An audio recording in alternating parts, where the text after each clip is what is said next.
My name is Julia. I currently live with my 17-year-old son, Jason, and my husband, Kevin. Jason once told me, "Mom, I want to be just like you someday." while he was imitating me by drawing pictures. My father was a painter, and I admired him so much that I started painting myself, learning from him and eventually attending art college. That's where I met Kevin. He was studying sculpture, which was different from what I was learning, but we both joined the table tennis club and got to know each other well from there. Even after graduating, I continued to paint, while Kevin, forgetting about sculpture, took a job at a general company. 17 years have passed since Jason was born to Kevin and me, and Kevin has started to change his attitude towards Jason and me. The trigger was something trivial. I continued to paint even after getting married, turning a room in our house into a studio, and painting there while the house was empty. Then Kevin's mother, my mother-in-law, Susan, came to visit. She's a bit of a hassle, thinking she can come over anytime since I'm home all day. When I get absorbed in my painting, I don't hear anything else unless someone directly speaks to me, so I don't hear the doorbell when I'm focused. Because of that, I always arrange for deliveries when someone else is home. But no matter how many times I explain, Susan insists. You're home, so you should be able to greet people properly.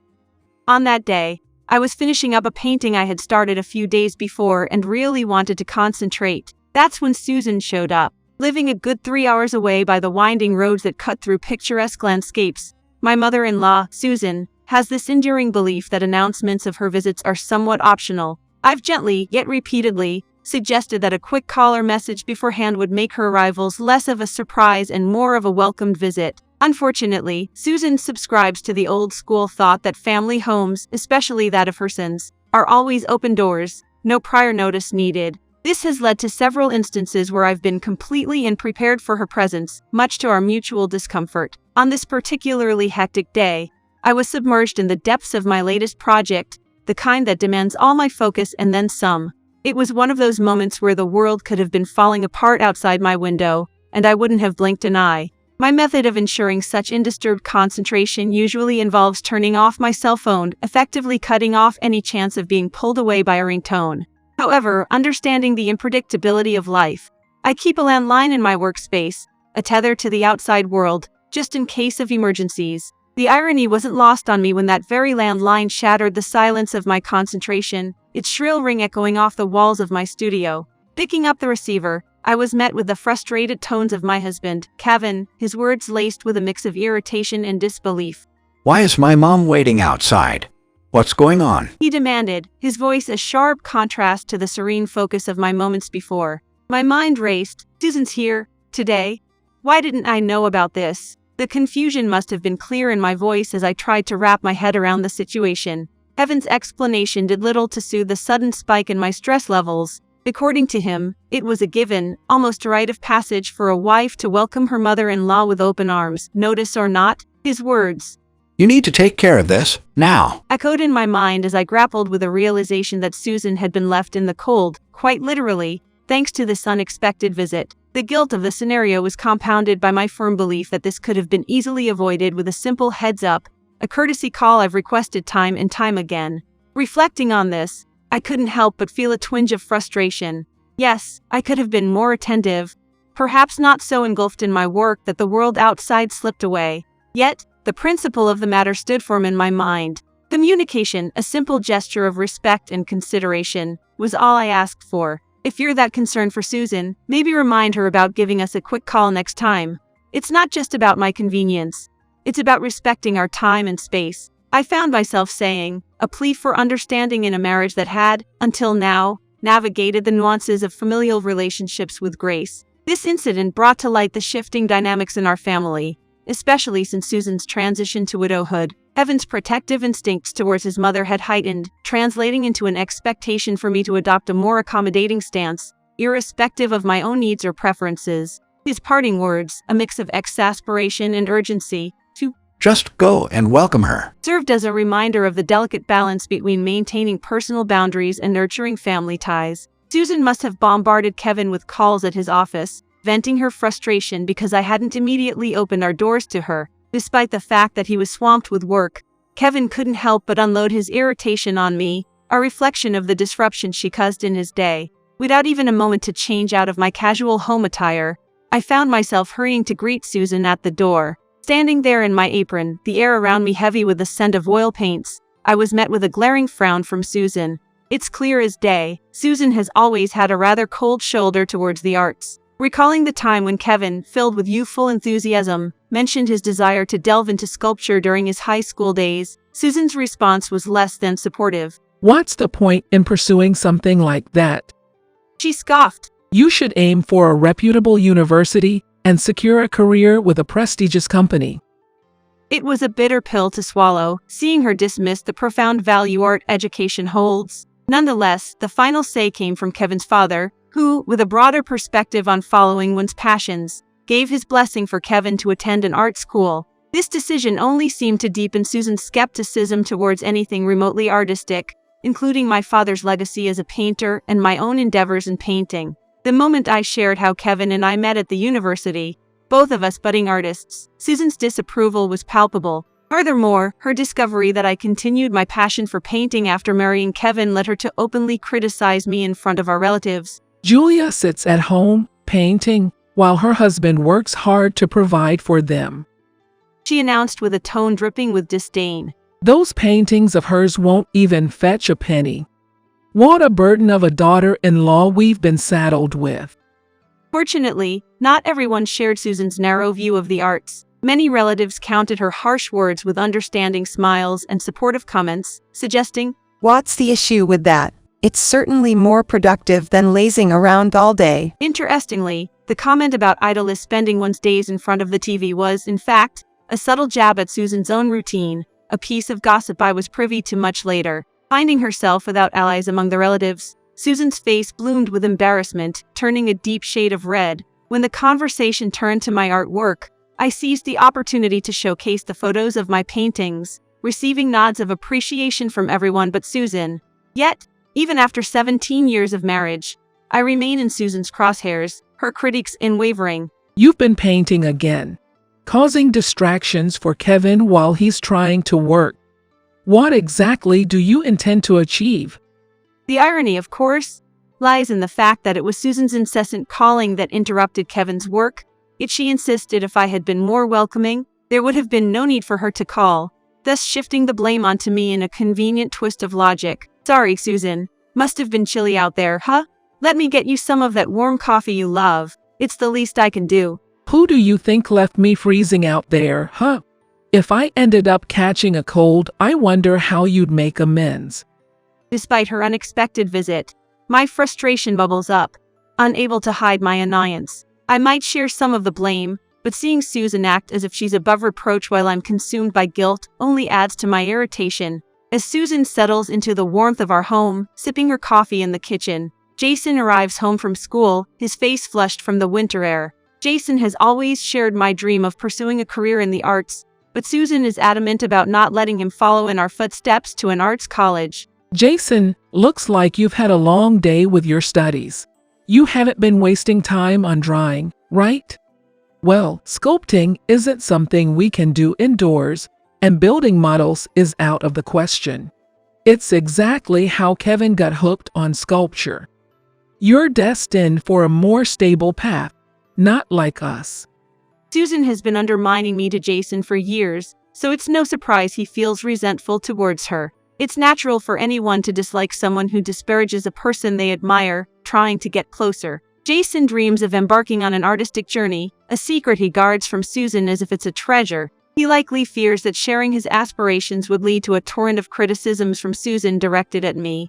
Undeterred, Susan mocks me for being engrossed in my painting, oblivious to her presence. If you don't want to end up at the bottom like her, you'd better focus on your studies. It's for your future. She lectures. Jason, usually reserved, reaches his limit, unable to bear Susan's thoughtless remarks any longer. Grandma, please stop with the negative comments about our family. It dampens the whole atmosphere, and honestly, I'm determined to pursue a path in art. Don't try to dictate my future. Susan, who had always hoped her grandson would choose a different path, is visibly taken aback by Jason's bold stance, her face turning beet red with anger. I won't accept that. If you choose the path of art, then you're no longer considered part of this family, she declares, exiting our home in a huff, leaving a trail of tension in her wake. That evening, Kevin was nowhere to be seen, probably caught up in a lengthy venting session with Susan about me and Jason. But I was missing the bigger picture. Evan's absence was a clear sign of his waning interest in our family dynamics. And after my father-in-law's passing, Kevin seemed to gravitate more towards Susan's perspective, further alienating himself from what we once cherished as family. Shockingly, Kevin disappeared from our daily lives, not returning home for an entire week, leaving us to ponder the fractures within our family fabric. Worry had been gnawing at me due to the sudden silence on his end, prompting me to reach out to him. Yet, the response I got was nothing more than a dismissive, "Don't sweat it." leaving me in a state of confusion and concern about the right course of action. Jason, my son, seemed unfazed, casually remarking, That's an adult. Surely he can manage on his own without us fretting over him. I was starting to be swayed by Jason's logic, trying to convince myself that perhaps there was no need for alarm. That's when Kevin, my husband, made an unexpected return home. He looked at us, his gaze cold and distant, and declared, "I see no point in keeping around a wife who spends her days idle and a son who stubbornly refuses to tread the path I've laid out for him. It's time for both of you to leave this house immediately." Both Jason and I were dumbstruck by his words, our eyes wide with shock, struggling to comprehend the gravity of his statement. "Leave? What exactly do you mean by that?" I managed to ask, my voice trembling with a mix of fear and disbelief. Kevin didn't mince his words. He was loud and clear. "I thought I was explicit enough. I want you out of this house. I'm no longer willing to shoulder the burden of taking care of you too. We're getting a divorce, and that's final." With those harsh words, he thrust the divorce papers he had already filled out into my hands, a clear sign of his determination to end our marriage. When I mentioned that we hadn't even had a discussion about divorce, he coldly replied, "I've had plenty of discussions with my mom over the past week. I've come to a solid conclusion that my life would be better off without a do-nothing wife and a son who's keen on becoming just like her." At that moment, Jason and I exchanged looks, a silent understanding between us that arguing with Kevin was futile. It was painfully clear that Kevin was firmly on his mother's side, who had never hidden her disdain for our lifestyle. Realizing that there was no room for negotiation or discussion, I felt a heavy resignation settle over me, accepting the divorce as the only way forward. With a smirk, Kevin added insult to injury. "As a parting gift for the years I've spent supporting you, you can forget about any share of the property. Enjoy figuring out life on the streets with your son." With those final words, he forced us out of the home we had built together. Despite the dire situation, I refused to let despair take hold. I was determined not to let my son suffer a homeless existence. Jason, looking utterly defeated yet tinged with disbelief, said, I wonder if Dad realizes that Mom is actually a renowned artist. Indeed, I had pursued art much like my father, though in a more secluded manner. I spent countless hours in my studio, occasionally stepping into the limelight with gallery showings or commission works. My aversion to dealing with financial matters meant my brother took on the role of managing my earnings and investments. His expertise and my artistic endeavors had culminated in a substantial nest egg, amounting to around $9 million. While I acknowledge that part of this success could be attributed to my father's legacy, I am proud to say that a significant portion of it was earned through my own talent and hard work. In a moment of sibling unity, my brother and I put our heads together to scout out the perfect high-rise condominium that could double as a creative haven for my art. Jason and I were eager to embark on this new chapter, deciding to hire some help for when my bustling career demanded too much of my time. With Jason passionately pursuing his art classes in preparation for art school, it felt like we were crafting our own little world of creativity and ambition. Out of nowhere, Kevin reached out, presumably under the impression that Jason and I were navigating a life of hardship. His call interrupted our dinner, and as I switched the phone to speaker mode, he wasted no time in jesting. "How's living out of a net cafe going for you?" His tone dripped with unconcealed apathy, making it painfully evident that he had spared no thought for his estranged son and wife whom he had left without financial support. It seemed empathy was a stranger to him. Quick on his feet, Jason retorted with unmasked pride. Dad, this condominium is nothing short of spectacular. Kevin, who had been harboring misconceptions about our living conditions, sounded utterly flabbergasted. Seeing as you and Mom are officially divorced, I think it's time I laid it all out. Dad, what made you perpetuate this idea of Mom being unemployed? It's true that you had been responsible for the rent, but the reality was that every other expense fell on Mom's shoulders. From the groceries and holiday expenses to covering my tuition fees, Mom was the financial pillar. How could you have possibly convinced yourself that you were the sole provider?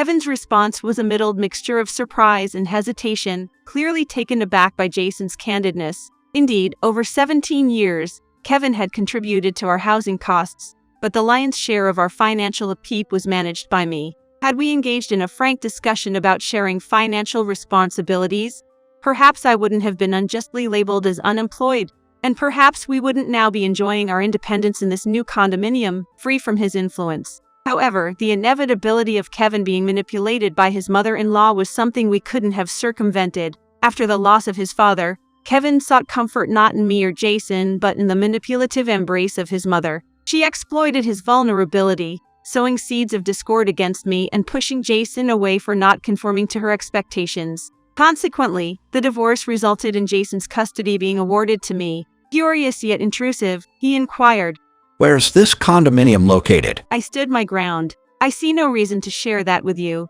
We're divorced now, making you nothing more than a stranger," he hesitantly confessed. "Actually, since Mom moved closer, I've been stretching every dollar to cover rent, barely managing the living expenses." His voice trailed off, revealing a stark contrast to his earlier mockery. "So, what now?" I pressed, finding bitter irony in the fact that Kevin, who had belittled our supposed struggles, was now facing his own financial turmoil. "Mom told me since I had been the financial pillar for you and Jason for years, supporting her would be no harder than a walk in the park." Susan, who had not once laid eyes on my art, dismissively branded it as worthless, incapable of contributing even a penny to our household's finances. This presumption must have led her to believe that our family's financial stability hinged solely on Kevin's shoulders, a misconception that fueled her misguided dreams of living a tranquil life, just her and her son, by sidelining me and Jason. The stark reality, however, painted a very different picture. Kevin was responsible for nothing more than the rent, leaving me to shoulder the bulk of our financial responsibilities. My exit from the scene, therefore, significantly compounded his financial woes. His paycheck, barely sufficient for the rent, certainly couldn't stretch to cover the additional expenses of maintaining a household for 2 more people. This realization brought to light the grim reality of his situation, sparking a mix of frustration and disbelief in me. "So you've come crawling back," I found myself saying with a tinge of bitterness. "After all this time, after mocking our struggles and living conditions, you suddenly remember that I was the one keeping us afloat financially, and now you expect me to just flip a switch and rush to your aid?" The thought alone was enough to fuel my indignation.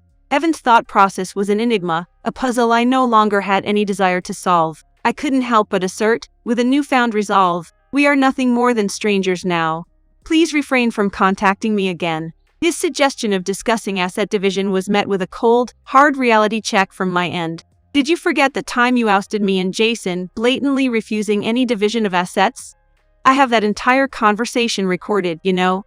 Taking this to a lawyer wouldn't be out of the question," I retorted, my voice steady yet laced with unmistakable firmness. Evan's response was a mumbled mess, a clear indication of his current predicament. While he might have dismissed the idea of asset division with mere words, the possibility of a legal resolution remained on the table. However, his previous neglect towards our financial management painted a bleak picture of his ability to present his case convincingly to a lawyer. Ultimately, his words were nothing more than empty promises. With a heavy heart yet a clear mind, I concluded our conversation. Farewell, then. To someone who is now a stranger, the finality of hanging up the phone was followed by a decisive action. Both Jason and I blocked Kevin's contact information, severing the last ties to a chapter of our lives we were ready to leave behind. After hours had passed in a haze of silent contemplation, my phone broke the quiet with a call that was as unexpected as it was emotional. Susan, my mother-in-law, was on the other end, her voice quivering with tears she could hardly contain. She confessed in a tone mixed with surprise and regret, "I had absolutely no idea that your art could be so lucrative. It never crossed my mind that you were shouldering more than just the rent. If you're really not out of work, then I guess it's okay for you to come back home." The weight of her words was heavy, suggesting a begrudging admission of her past misunderstandings. She continued, her voice still laced with hesitation, "Why don't you consider giving things another shot with Kevin? But as for Jason pursuing art as a career, I'm not sure he can make a living out of it like you do, so I'm against the idea of him going to an art school."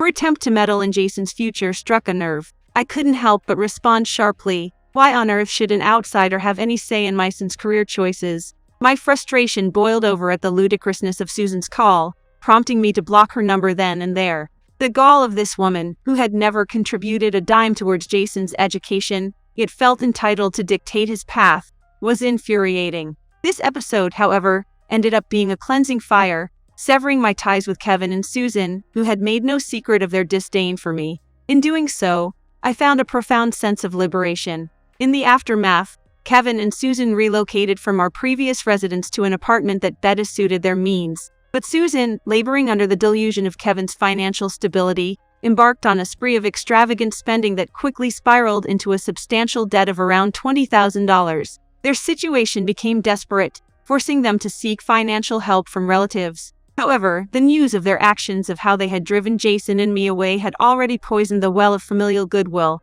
The relatives, some of whom had supported my art exhibitions, flatly refused to lend a helping hand. Their disbelief in Kevin and Susan's behavior only deepened the rift, leaving them isolated and struggling to repay their debts through relentless work. Meanwhile, my world has become brighter with Jason by my side.